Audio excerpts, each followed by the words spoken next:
Ladies and gentlemen, today is a Wednesday. I welcome you all to International Affairs. This is being broadcasted from Dhaka's Gulshan studio. My name is Shamsul Alam Panto as I bring you the top updates from around the world and as well in the country. Before I begin our discussion today, I want to introduce all the panel. In the studio, I have Associate Professor Rashid Alam Bhuiya of Dhaka University. He, of course, teaches Middle East policy as well as international politics. I welcome you onto this program once again. And across Zoom, we have our geopolitical correspondent, Norman Floyd Barnes. Very good morning to you, Norman. I want to begin with an important news spanning out. Donald Trump seems to see that the war may end in the coming days. And not only so, Pakistan and Islamabad may be chosen as the place of further round of talks. Given that Iran is now stating that there has to be a compensation made for this war to stop, which estimates around 270 billion US dollar as per damages. I want to begin the discussion right here with Norman Floyd Barnes. What are the other updates do you have, and how do you see the days coming forward? We know that there are some issues that we cannot solve. The one that the International Monetary Fund is raising, even though the war may stop, the economic impacts may be lasting for several months. Norman, what are the other updates that you have for us? Greetings of good morning from Washington. President Trump has announced that in his feeling is that the war is close to being over. And while we are talking, the Prime Minister of Pakistan is seeking the conversations with Saudi Arabia and Turkey to also help with the closure of this war in the Middle East. The U.S. military has stated that it has completely halted the economic trade going in and out of by sea, going in and out of the strait. So the U.S. military blockade has been basically stating it has been implemented for the second day in a row. However, the International Monetary Fund warns that if further escalations continue with this conflict, there will be severe recession consequences for the world.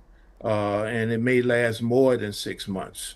So right now, everything is hinging on this conversation, this meeting, planned meeting between Iran and the United States on ending this conflict in the Middle East.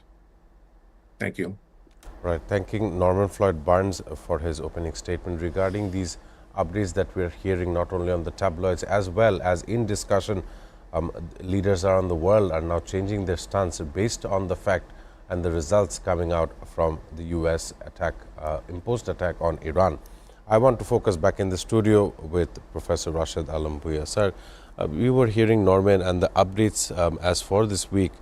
We know that last weekend Islamabad held 21 hours of straight direct talks in which some of these issues that keep on arising is the enrichment of uranium to create nuclear weapons, and the U.S. position always dictates that Iran shall not have a nuclear weapon, even though there was a debate regarding how long they will not continue to enrich uranium. However, I want to discuss with you regarding the movement of Prime Minister of Pakistan, Shahbaz Sharif. He is set to visit Qatar, Saudi Arabia as well as Turkey. These nations, if not directly involved, they had to face the attack and the strikes of Iran, especially the American assets in their region. And to be fair, their common citizens were not ready to see such a scale of attack in the last 4 or 5 weeks. Your observations as you see them coming. Thank you. Yeah, you said the Islamabad negotiation, which I think the J.D. Vance, when he returned, he said, yeah, it doesn't come out successful because, uncompromised situation, particularly because U.S. demanding of complete halt of Iran enrichment was like it's unacceptable for any sovereign nation, because they wanted to peaceful use of those nuclear enrichment, even though they're not producing the bombs. On the other hand, I have heard that they are asking for 20 years of freezing of European enrichment.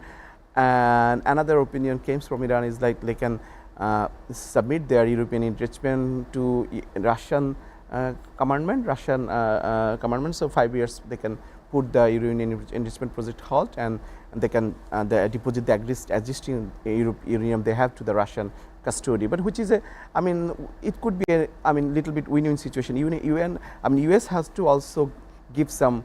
They have to compromise something as well, and Iran is ready to, like, they're I mean they're depositing their uranium to the Russian custody is a good proposal of peaceful negotiation of this, I mean peaceful settlement of this war. I think that is a positive intention, but I don't know what is blocking this war particularly is the Netanyahu, who is, I think that, you know, we have heard that when Netanyahu called J.D. Vance in the middle of the negotiation, J.D. Vance immediately stopped that negotiation and he returned to USA. So I think all it's happening again and again, although their good intention is coming from USA and also Iran, but someone who is actually meddling the water, none other than Israel and Netanyahu, I think. Yeah. Very important how you included Benjamin Netanyahu in his stance regarding during this ceasefire negotiation in one term or the other.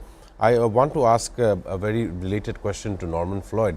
During this negotiation last weekend in Islamabad, we've seen Benjamin Netanyahu come on a televised address to show how he feels that the state of Israel faces threat across the region, and how certain countries in the region may possess a threat to destroy Israel as a whole. Also, regarding the Strait of Hormuz, a blockade versus another blockade is being initially acted. Right now, ships trying to exit the Strait of Hormuz shall be faced with not only from the US side, but as well as from the Iranian military. So, economics as a whole, macroeconomics of the world is in question. I want to ask Norman, how do you see the price of oil, especially because there is a stalemate in the air. There has been no kind of missile waves from Iran towards any of the Gulf countries as well as Israel, and it is seeing a very silent tone in the last 2 weeks. To a certain degree, the ceasefire is holding, but for how long? And when will the resumption of these hostilities continue, if not come to a final end? Norman. Thank you for the question. However, this so-called ceasefire phase we're going through, the problem is economics. The 20% of the world oil services comes from that region. Even though there's a ceasefire, there has not been any improvement in the transportation and the movement of commerce and trade in the area. However, they're talking about military escorts. They're talking about fees. They're talking about blockades. As a result, the oil companies are not taking the risk. They're not moving. They're not taking chances, and nothing is really coming through that area. So it's basically a stagnant area. So the economy is being affected by that. By having trades and goods not coming from the area, it's increasing a recessionary type of process across the world. The prices of everything, oil, gas, all the derivatives that comes from the transportation, food, energy, everything is being affected. Right. And it's going to increase the price for everything we do on a daily basis. Some countries have resources like the United States, but because this is a global entity situation, the prices will be added on to whatever going on in the United States. Globally, people are not able to get their resources, they're not able to get the goods and services, and the energy is now coming into effect. We're getting into the summer hours, the Middle East, water is a necessary thing. So this stagnation in the area, this blockade on top of blockade, is causing difficulties for the entire region, and it's basically stopping trade and commerce globally. So now we have a problem of getting resources, and so the resources we have, the prices are going up double. So we are going to see some difficult times in terms of the consumer. Going to have to deal with a lot of different changes, a lot of downsizing over the next 6 to 8 months regarding this matter. Even though we may have a result, we may not have a situation where the trust is there. And so insurance will basically tell their container companies, do not take the risk. So that is where we're at right now. We are in a phase where prices are going to go up because the situation has not stabilized. Right. That is very important issue that Norman Floyd has raised regarding how this price will raise in the coming months. Not only shortages of common resources that that everyone almost needs. There is an issue that I want to raise on this discussion. That is, of course, the Strait of Hormuz, how it affects the people. I'll give an example that is coming to the screens as well as the media.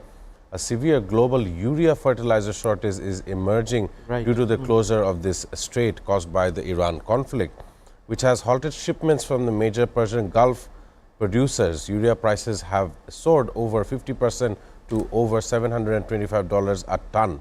And of course, 30% of the global urea trade and 20% of LNG, a key fertilizer ingredient, passes through the Strait of Hormuz and which is currently being blocked.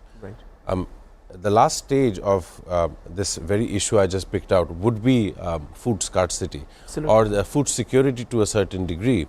I want to get a version from your views, Professor Rashid. How do you see this? Yes, absolutely. I know, the urea production, urea is very important for food production. So I think this reduce reduce transportation and reduce the continuous blockade of fleet from the through Hormuz Channel. I think will definitely increase those, reduce those supply, and definitely not only the countries in Europe, USA, but also countries in Asia and Africa would tremendously suffer because of the less availability of those urea fertilizer. I think that's going to harm the food production, I think, and we will definitely suffer from food security threat.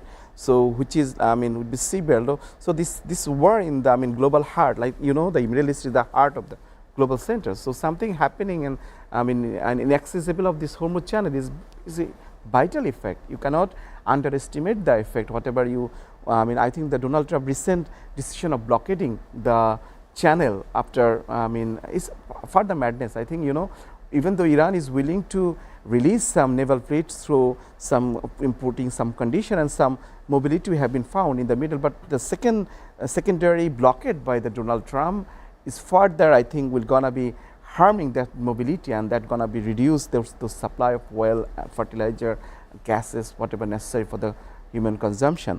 And secondly, the Donald Trump and Jerry Burns was they visiting the churches, and they're saying, okay, we have reduced number of funding for the Medicare bill, medical insurance bill, because we are in war.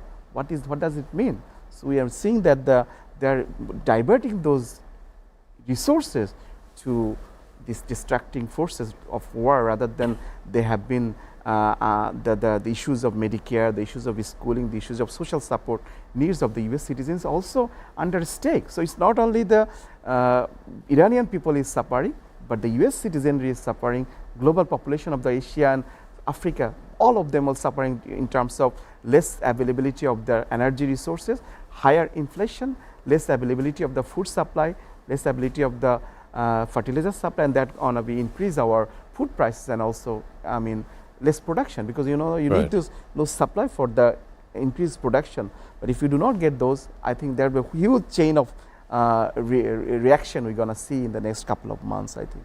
There is regional impacts regarding the urea fertilizer issue. I want to give out our viewers some statistics.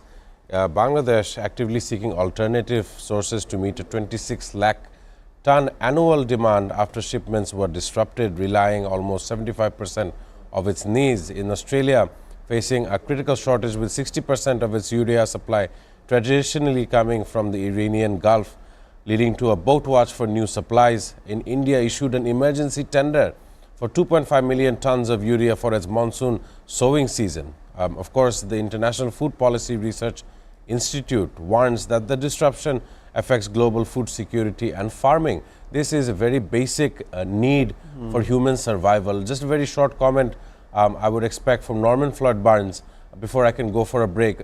All of the nations here in this region will be impacted. How do you see this coming up? Because it's important. Food security is on the cards right now, and if this war prolongs, that might be affected. Norman, how do you see this? Yes, the issue itself, food security, is questioned globally. This war, this conflict is affecting energy, water, fuel, gas, everything that's necessary for the planet to continue what's going on. So right now we are, again, this chokehold is affecting the growth of the world. The inflation is going to rise. Food is going.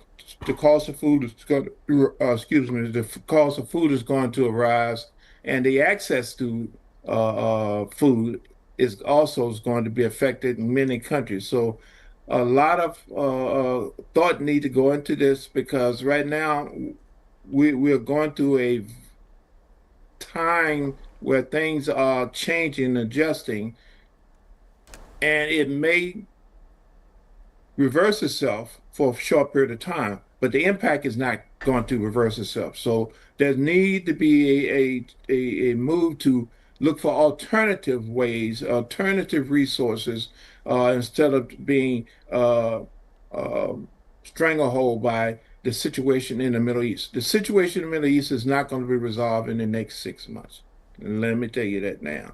The issues are too severe. The impact is too severe, so the world can't wait. So we have to figure out another way, an alternative route to get the goods and services for the world to survive. The recession is something that is not going to be good, and most countries are not going to be able to self-sustain itself by not having the goods and the needs need to produce every day. So something has to happen.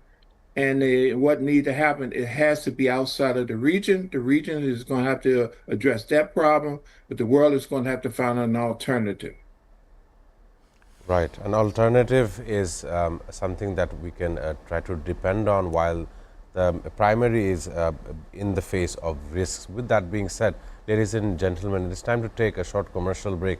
After the break, we will look at how world leaders are racing to China to understand how China can play a mediating role into this war. Do stay tuned. Hello and welcome to International Affairs, and my name is Shamsul Alam Panto. I don't see an easy resolution to this because every slight deviation from the plan, opening an open war conflict with them, testing nuclear missiles, Russia's announcement of these supposedly successful testing, special and exclusive footage that is being played on SATV screen, Really coming to terms with Hamas. Damage estimated between this entire issue. President Trump is expected to hold bilateral talks, preserving biodiversity and tackling climate change. We cannot protect the planet before we negotiate peace. Where is it going? Is it understanding the needs of its people before the needs of this global world? For China to come to agreement, They will face better projects. with President Xi of China and President Lee of South Korea. Trump's White House that is in favor of these things. simply not enough action being taken to address the problem of fossil fuels.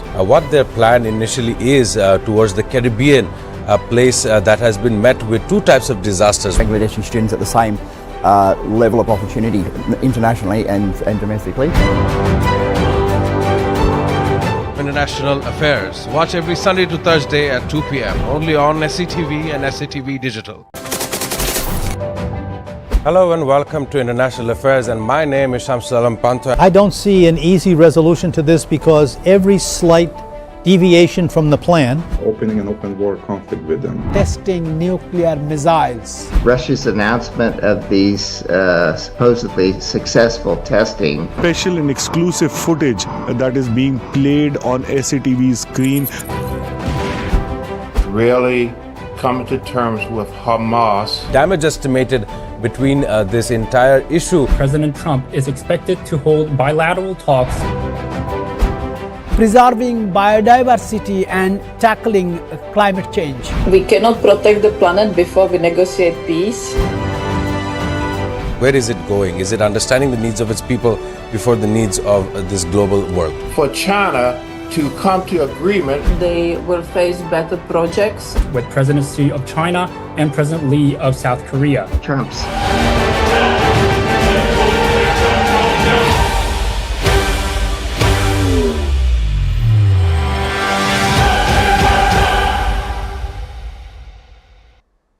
Welcoming all our viewers back on International Affairs, where we discuss, analyze and theorize where the world is going in the terms of geopolitics. In the studio, I have Professor Rashid Alam-Bhuiya alongside. Across Zoom, we have Norman Floyd Barnes in Washington, D.C. I want to begin once again with Norman Floyd Barnes. The geopolitical attention seeker is certainly turning to China. I say this because the Chinese President Xi Jinping met with Russian Foreign Minister Sergei Lavrov. As of earlier today, the Chinese state media, according to the state media, a string of leaders and countries impacted in the Middle Eastern war flocked to Beijing. Of course, it's not only Russian Foreign Minister Sergei Lavrov, it's also Prime Minister of Spain, Pedro Sanchez, Abu Dhabi's Crown Prince Mohammed bin Zayed Al Nahyan, Vietnamese leader To Lam, in a meeting with Xi this week. It's important to understand how China is trying to play in on this conflict. Not only so, Moscow, of course, the Russian diplomat also told Xi that Moscow could be compensating China for its energy shortages and shipping through the Strait of Hormuz, as the Strait of Hormuz remains choked by the Iran war. So at this point, China is trying to also understand how the global position is, and not only so, at this moment economics are being affected, and China being one of the greatest, the largest in scale manufacturing countries. Other nations are now trying to look for alternatives. As we have discussed before, the Chinese position regarding the Strait of Hormuz is a matter of attention. Last time the US and the Chinese had sat down in South Korea in talks regarding the various economic issues the two nations shared. I want to ask Norman, the Chinese position must now be evaluated. What do you think?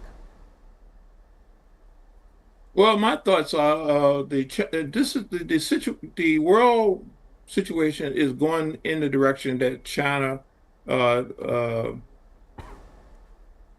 planned. Basically, China put itself as the top of the year as the alternative solution to the world issues. Because of the circumstances, because of the situation in the Middle East and other factors in the Western hemisphere, China looks very good right now for a lot of countries as an alternative, a more stable, a more reasonable approach to economic needs. China is a large superpower. They are known for their ability to infrastructure development around the world, Africa, different South America, different places. So now world leaders are looking for the solution. And China right now is appearing very, very attractive to different parts of the world.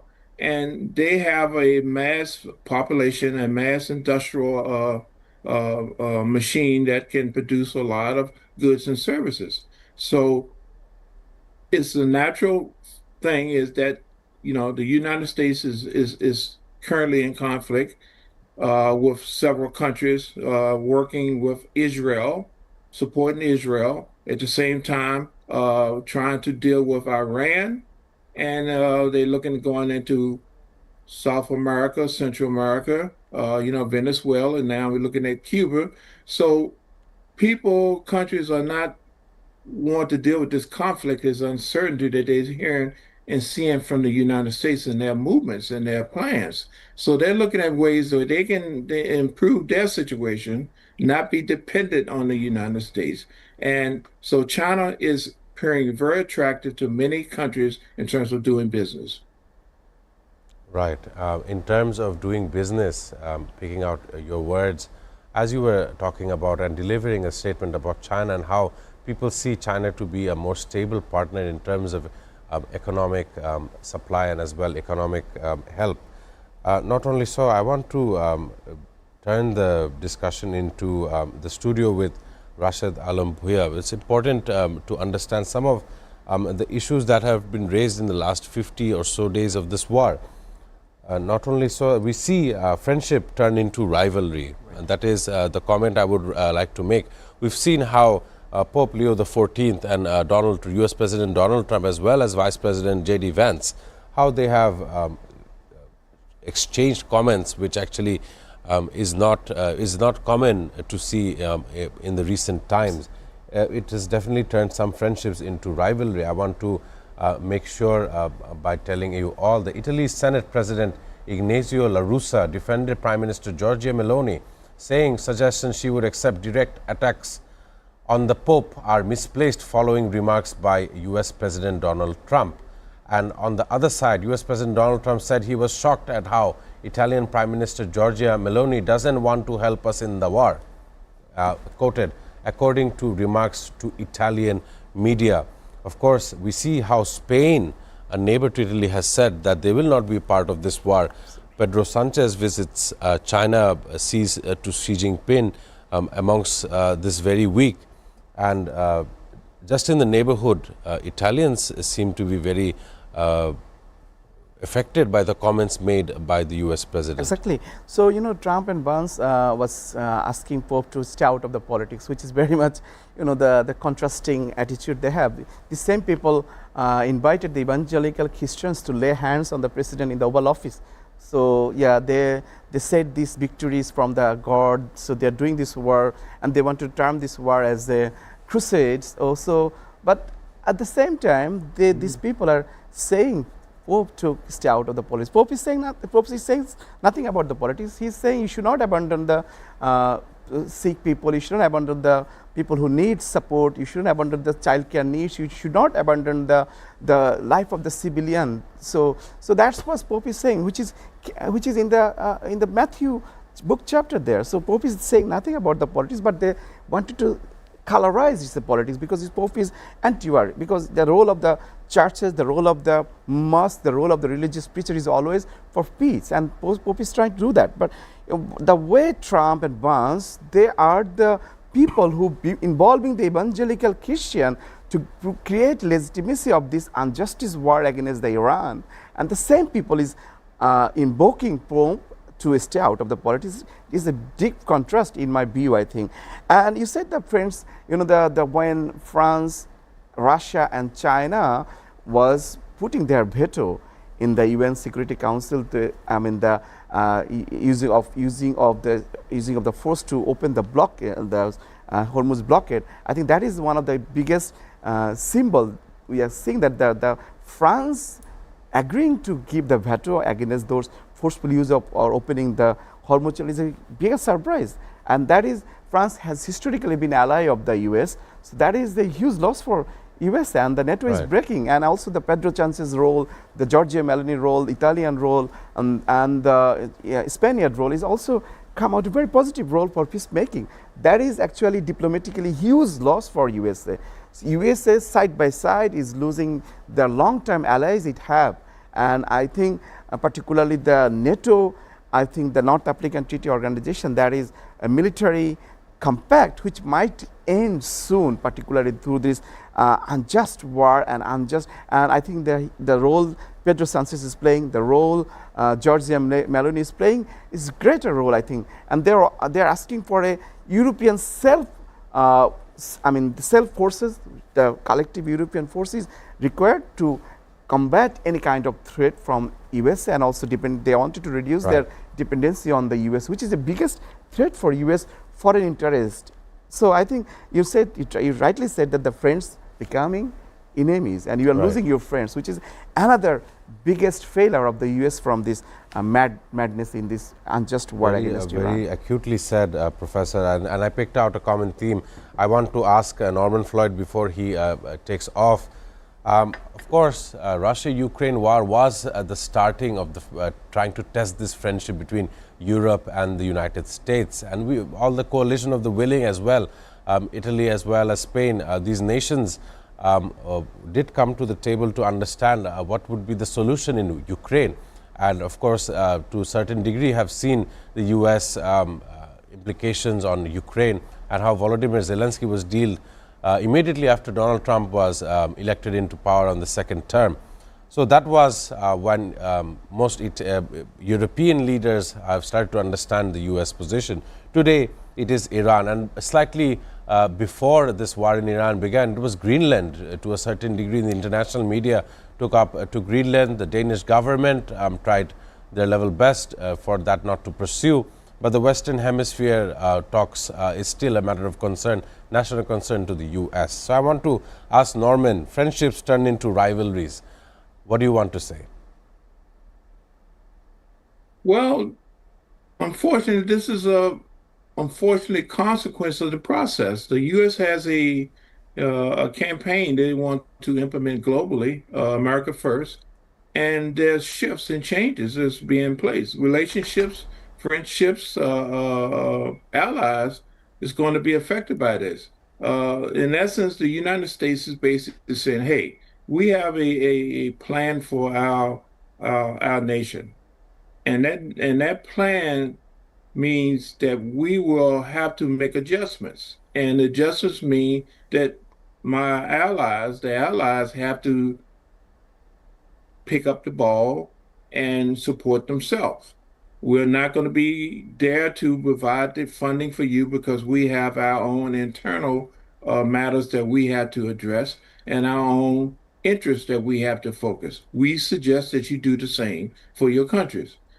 So that may be a situation where people are looking, hey, instead of following the American way, we have to follow our own way. We have to make deals and relationships with America, but also deals and relationship with other parts of the world. So as we see, started with the tariffs, started with the conflict in Latin America, NATO, the ongoing war, the endless war with Russia and Ukraine, and this sad situation with Gaza and that area. Had none of these things has been resolved, or even talked about how we're going to do. So these are loose ends, pieces are still out there while we are the United States is making more issues with Iran and soon Cuba.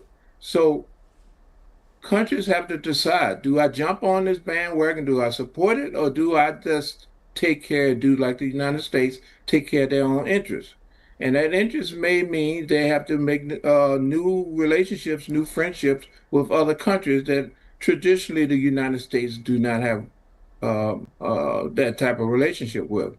So the world is shifting. It has to shift. It has to readjust to what's going on, because Big Brother United States is not going to be there to pick up your pieces and to support you. You have to do it yourself. That is something that's coming into reality, and a lot of countries are having difficulty in digesting this, that the United States is not going to be there for them, and so they have to decide on which way to go. So that is what's happening. The United States agenda is going to continue. They can continue doing what they're doing and working out the interests for the United States.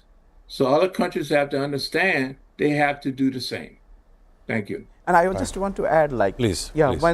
When the US has lots of base in the worldwide. So if European countries decide to depend on their own forces and their own collective defense, with the EU has a collective defense policy. If they mobilize that and just they want to build their own military forces. They don't need the American military bases there. Of course. And the Gulf countries also said they no longer can trust on the U.S. military bases like Saudi Arabia, Qatar. All those bases would be irrelevant. So what U.S. is going to do with those military people, particularly the wide open military bases they have worldwide? Even the countries of South Korea, Japan, they also felt betrayed when U.S. had taken away those missile batteries from their side for the war in Iran. So that is another losses for the USA, particularly if those countries now become self-reliant on their own forces. Then what USA gonna go do with their military bases and those military capabilities? They would be irrelevant and redundant. It will become obsolete to a certain extent. Yeah. So then USA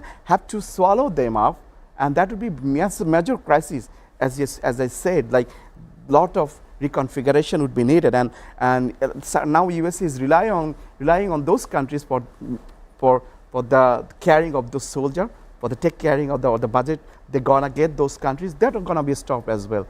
And if the yuan, I mean the Iran proposing against the petrodollar, they are proposing yuan would be the currency for the trade dealing with the and that would be another blow, because US dollar demand will be reduced in the coming days, and USA has to, I mean, the inflation going to be high, because if the dollar demand reduce, and they need to rely on printing the dollar, and that ultimately reduce the prices of dollar tremendously. So that is another risk is coming up for the USA because of this madness, and the whole process is because of the erosion of the democracy in the USA. You know, the no king movement is right, because there's a democratic institution in USA, the Congress, the Senate. You have to do these things after the rightful consultation with these people. Then multiple brain will work. And if something you decision make from the one brain, like couple of people brain, like Jared Kushner, Steve Witkoff, and Jerry Burns, Marco Rubio, and Donald Trump. These 5 people is actually making all those decisions. Then there will be crumble, because the US have produced. It has to follow the mandate of the people. Right. People should be given a position. Also, the House of Congress and Representatives and the Senate, they also have to have the say. Otherwise, this system must to be collapsed, because you cannot run the one-man show like a huge country, US, and it has huge stakes globally. So that is happening, and also the conflict of interest. They are making money by there are lots of countries paying Jared Kushner. He is an official role. Why are they going to pay him? So that is conflict of interest, and also they are making money from the share market manipulation of the markets as well. So so everything, US institution, US business interest, everything is at the stake of to this madness of one man. Of course, very adequately placed by Professor Rashad Alamboya. Also thanking Norman Floyd Burns for his interesting take regarding friendships turning into rivalries. With that being said, it's time for another short commercial break.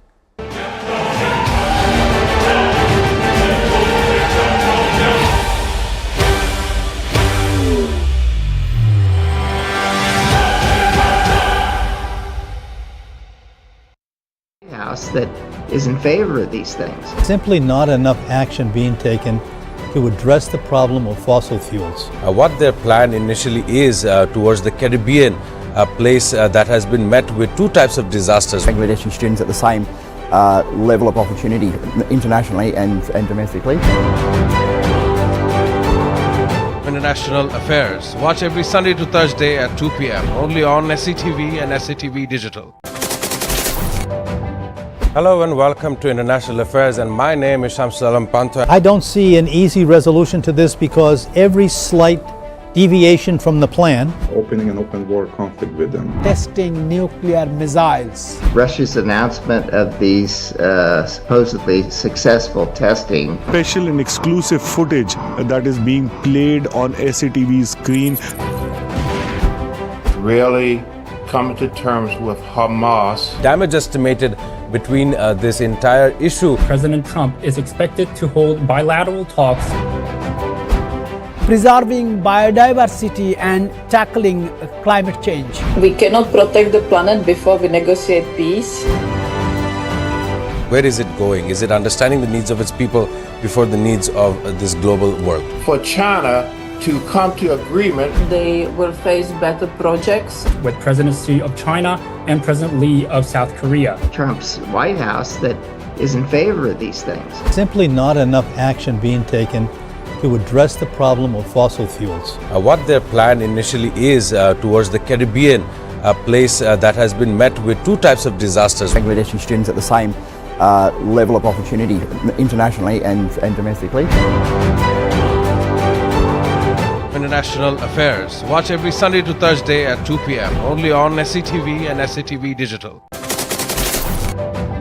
Hello and welcome to International Affairs, and my name is Shamsul Pantho. I don't see an easy resolution to this because every slight deviation from the plan, Opening an open war conflict with them. Testing nuclear.